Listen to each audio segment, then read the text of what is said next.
Hello दोस्तों, एक बार फिर से आप सभी का स्वागत है आपके अपने चैनल वीपी स्मार्ट क्लास में।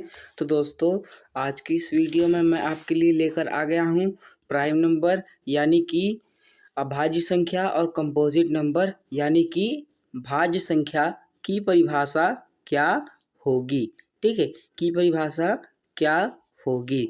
तो दोस्तों, अगर आप लोग अभी तक ये वीडियो नहीं जानते थे तभी आप लोग हमारे चैनल पे आए हैं। ठीक है दोस्तों, तो सभी लोग मेरी वीडियो को थोड़ा सा ध्यानपूर्वक देखिएगा और अगर आप लोगों को नोट करने की इच्छा है तो इसे आप नोट भी कीजिएगा। ठीक है, तो अभी देखिए यहाँ पे प्रश्न क्या पूछ रहा है। इसमें देखिए दो प्रश्न पूछ रहे हैं। एक तो देखिए प्राइम नंबर यानी कि अभाज्य संख्या और कंपोजिट नंबर यानी कि भाज्य संख्या। ठीक है, तो अभी देखो प्राइम नंबर की बात करते हैं पहले। तो प्राइम नंबर में जो होता है ना, प्राइम नंबर की परिभाषा क्या होती है कि वह संख्या जिसके केवल दो गुणनखंड हो उसे प्राइम नंबर यानी कि अभाज्य संख्या कहते हैं। यानी कि आप शॉर्ट फॉर्म में ये भी लिख सकते हो कि वह संख्या जो स्वयं से कटे और एक से कटे अन्यथा किसी से ना कटे उसे जो है हम प्राइम नंबर यानी कि अभाज्य संख्या कहते हैं। जैसे एग्जाम्पल के लिए मान लो कि जैसे मान लो अभाज्य संख्या हमारी कौन कौन सी होती हैं। 2 होता है, 3 होता है, 5 होता है, कितना होता है और 7 होता है, और कितना होता है 11 होता है। ठीक है, फिर क्या होता है 13 होता है। ठीक है, 13 होता है। तो अभी देखो 13 तो होता है। अभी अब इसमें देखिए प्रश्न बहुत सारे उठते हैं कि मान लो जैसे कि दो दो हो गया अभाज्य संख्या, 3 हो गया। तो इसमें देखिए प्रश्न ये भी उठते हैं कि सबसे छोटी अभाज्य संख्या कौन सी है। ठीक है, सबसे छोटी अभाज्य संख्या कौन सी है। अभी आप लोग ये जो मैंने आपको लिखवाया ये सभी लोग आप अपने मन में याद करके रखिएगा। ठीक है, ये सभी लोग आप अपने मन में जो है याद करके रखिएगा। अभी आप मुझे जल्दी से बता दो सबसे छोटी अभाज्य संख्या क्या है। कि सबसे छोटी अभाज्य संख्या क्या है। देखिए हमारे भाइयों, सबसे छोटी अभाज्य संख्या जो है मेरा 2 है। क्या है, 2 है। 2 हमारी क्या है, सबसे छोटी, क्या, सबसे छोटी। ठीक है, सबसे छोटी क्या है, अभाज्य संख्या। ठीक है, अभाज्य संख्या। ठीक है, अभाज्य संख्या। समझ में आया सबको क्लियर। जी सर, बिल्कुल क्लियर। अभी देखो क्या है कि सबसे छोटी अभाज्य संख्या हमारी क्या है कि 2 है। सबसे छोटी अभाज्य संख्या 2। अभी देखिए मैं यहाँ पे अभी अभाज्य संख्या की बात कर रहा हूँ। मैं अभी यहाँ पे भाज्य संख्या की जो है मैं बात नहीं कर रहा बिल्कुल भी। मैं जो है अभाज्य संख्या की जो मैं भाज्य संख्या की बात मैं नहीं कर रहा हूँ। अभी मैं अभाज्य संख्या यानी कि प्राइम नंबर की बात मैं अभी कर रहा हूँ। तो जाहिर सी बात है, अभी मैं अगर प्राइम नंबर बता रहा हूँ तो ये मैंने जो बताया कि सबसे छोटी जो होती है अभाज्य संख्या वो कौन सी होती है। सबसे छोटी अभाज्य संख्या वो कौन सी होती है कि कौन सी होती है, 2 होती है। ठीक है, 2 होती है। तो अभी देखिए कि प्राइम नंबर जो है हमारा सबसे छोटा 2 होता है। तो हम कैसे माने कि जो भाज्य संख्या वो खुद से करता है, स्वयं से करता है।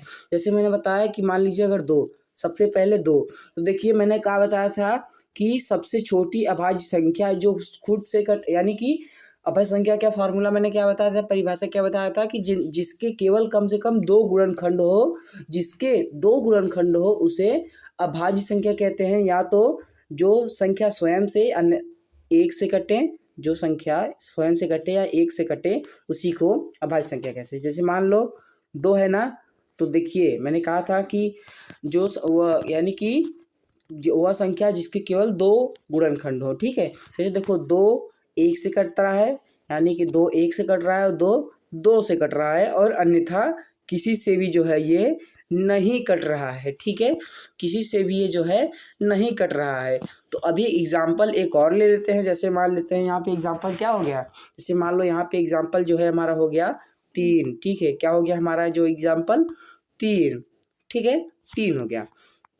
तो अभी देखो 3 भी हमारा अभाज्य संख्या है। तो देखो 3 जो है वो किस से कट रहा है, 1 से कट रहा है, और 3 जो है 3 से ही कट रहा है, और किसी से ये जो है नहीं कट रहा है। तो मैंने भी आपको यही बताया कि अभाज्य संख्या क्या मतलब होता है कि वह संख्या जो स्वयं से कटे और एक से कटे उसे अभाज्य संख्या कहते हैं। वो संख्या जो स्वयं से कटे और एक से कटे अन्यथा किसी से भी ना कटे, अन्यथा किसी से भी ना कटे उसे जो है हम क्या कहते हैं, अभाज्य संख्या कहते हैं मेरे दोस्तों। और अभी तक आप मेरे चैनल पे अगर बने हो तो कृपया लाइक और सब्सक्राइब करके ज़रूर जाइएगा, और अगर आप मेरे चैनल पे नए हो तो कृपया सब्सक्राइब भी कीजिएगा। ऐसी बात नहीं है कि बस लाइक कर दीजिएगा, ठीक है। मैं आप ही सबके लिए इतना बढ़िया बढ़िया सा रोमांचक सा सबसे सरल उपाय लेके आता हूँ, यानी कि तरीका लेके आता हूँ, ठीक है दोस्तों। तो अभी यहाँ पे देखिए, अब आपके मन में एक प्रश्न भी उठ रहा होगा क्या कि अगर सर दो सबसे छोटी अभाज्य संख्या है तो एक क्यों नहीं, ठीक है, एक क्यों नहीं। एक हमारा ना ही भाज्य है और ना ही अभाज्य है, यानी कि हमारा एक जो है, एक हमारा ना तो भाज्य है और ना ही अभाज्य है। तो यानी कि सर ये क्या है, यानी कि जो है सर ये क्या है, यानी कि ना तो ये अभाज्य है ना तो भाज्य है, यानी कि ये क्या है। मैं बता दूं मेरे दोस्तों, ये ना तो अभाज्य है ना ही भाज्य है। क्योंकि जो अभाज्य संख्या होती है, मैंने आपको क्या बताया था कि जिनके केवल दो गुणनखंड हों, जिनके केवल दो गुणनखंड हों, जैसे मैंने आपको दो बताया था, दो एक से कटता है, यानी स्वयं से कटे और एक से कटे, दो और किसी से कटेगा, किसी से भी नहीं कटेगा, ठीक है दोस्तों। समझ में आया, बिल्कुल समझ में आया। अभी जैसे मान लो कि एक था, ठीक है, एक था, मैंने कहा, आपने अभी आपके मन में सवाल उठा कि एक, ठीक है, एक हमारा जो है ये क्या है, ये हमारा अभाज्य संख्या है। भी देखो मेरे दोस्तों, क्योंकि देखो एक का केवल एक ही है, ठीक है, एक का एक ही हमारा गुणनखंड है, दूसरा जो है हमारा ये एक भी नहीं है, इसलिए जो है हमारा क्या, इसलिए जो है कि हमारा जो है एक ना तो ये अभाज्य है और ना ही भाज्य है। भाज्य का रूल देखिए क्या होता है, भाज्य का रूल यही होता है कि वह संख्या जिसके कम से कम तीन गुणनखंड हो या उससे अधिक, वह संख्या जिनकी केवल कम से कम तीन गुणनखंड हो या उससे अधिक, उसे भाज्य संख्या कहते हैं। अब यहाँ पे देखिए, हम अभाज्य की संख्या जो है वो हमारा जो चर्चा हो रहा था अभाज्य संख्या के बारे में, वो जो है हमारा ये टॉपिक जो है क्लियर हो गया। यानी कि सबको एक क्लियर हुआ कि नहीं हुआ, सभी जल्द से जल्द मुझे बता दो, यानी कि जो मैंने आपको पढ़ाया है वो टॉपिक क्लियर हुआ कि नहीं हुआ, जल्दी से मुझे कमेंट करके बता दो, ठीक है, तभी मैं आगे बढ़ सकता हूँ, ठीक है। तो यहाँ पे जो हमारा प्राइम नंबर था ये तो हमारा कंप्लीट हो गया, ठीक है, कंप्लीट हो गया। अब आते हैं हम कंपोजिट नंबर, क्या, कंपोजिट नंबर, ठीक है, कंपोजिट नंबर पे आते हैं। कंपोजिट नंबर हमारा यहीं तक है, ठीक है। अभी देखो ये कैसे, अभी ये हमारा जो क्लियर है अभी नहीं हुआ है। तो कंपोजिट नंबर यानी कि भाज्य संख्या, कंपोजिट नंबर यानी कि भाज्य संख्या, ठीक है। तो अभी देखो जैसे कि भाज्य संख्या की परिभाषा मैंने बता दिया आपको कि वे संख्या जिनके कम से कम तीन गुणनखंड हो या उससे अधिक, वे संख्या जिनके कम से कम तीन गुणनखंड हो या उससे अधिक, उसे क्या कहते हैं, अब भाज्य संख्या कहते हैं, सॉरी भाज्य संख्या कहते हैं, ठीक है, भाज्य संख्या, ठीक है, भाज्य संख्या कहते हैं। कि अभी जैसे देख लो कि हमारा प्रश्न क्या उठेगा इसमें कि सर अभाज्य संख्या, यानी सॉरी भाज्य संख्या, देखिए बार बार आप जैसे मैं बोलूँगा ना भाज्य, तो आपको कभी कभी अभाज्य भी समझ देगा, ऐसे में बोलने में थोड़ा सा मिस्टेक हो जाता है, तो इससे में कोई आप रोक टोक मत लीजिएगा, क्योंकि मैंने आपको बता दिया अभी बीच में ही मैं आपको कंपोजिट नंबर के बारे में बता रहा हूँ, ठीक है। तो अभी जैसे देखो कि अभी आपके मन में सवाल उठ रहा होगा कि एक सर अभाज्य संख्या, सॉरी भाज्य संख्या है, ठीक है, भाज्य संख्या है। तो अभी देखो मैंने क्या कहा आपके कि कम से कम तीन गुणनखंड हो, ठीक है, कम से कम तीन गुणनखंड हो। तो एक तो हमारा जब एक ही गुणनखंड है तो दो, तीसरा, यानी कि हमारा जो है एक ही गुणनखंड है, तीन नहीं हो पा रहा है, ठीक है। तो इसलिए हमारा जो है वो क्या है, इसलिए हमारा जो है भाज्य संख्या में एक की श्रेणी नहीं मिलती, यानी कि एक को सीट जो है नहीं मिलता, ठीक है, एक को सीट नहीं मिलता। जैसे मान लो एग्जाम्पल, ठीक है, जैसे मान लो एग्जाम्पल, एक लड़का है, ठीक है, एक लड़का है, स्कूल वाले को चाहिए कि कम से कम लड़का 20 किलो का हो, कम से कम लड़का 20 किलो का हो, तभी हम उसको जो है अपने स्कूल में शामिल करेंगे। तो हालांकि अभी ऐसा कोई रूल तो है नहीं, ठीक है, ऐसा कोई रूल तो अभी है नहीं, तो इसीलिए बस आपको मैं समझा रहा हूँ। तो इसी प्रकार से यहाँ पे भी हो रहा है।